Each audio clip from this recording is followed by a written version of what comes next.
எதிர்காலத்திற்கான மறுபெயரே போராட்டம்.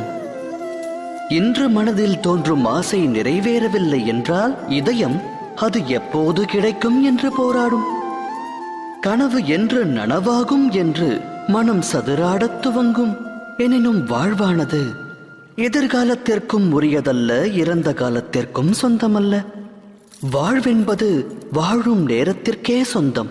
அதாவது நிகழ்காலத்தின் அனுபவம்தான் வாழ்வின் அனுபவம்.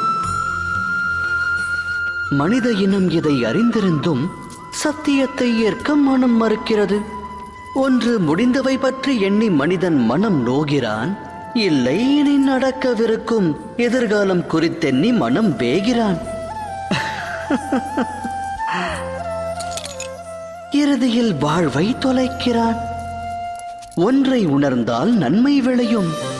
நடக்கவிருப்பதை கணிக்க இயலாது, நடக்கப் போவதை உருவாக்கவும் முடியாது. நடப்பதனைத்தும் இனிமையானதென்று மகிழ்ச்சி கொண்ட மனதோடு வாழ்ந்து வருங்காலத்தை எதிர்கொள்ளலாம்.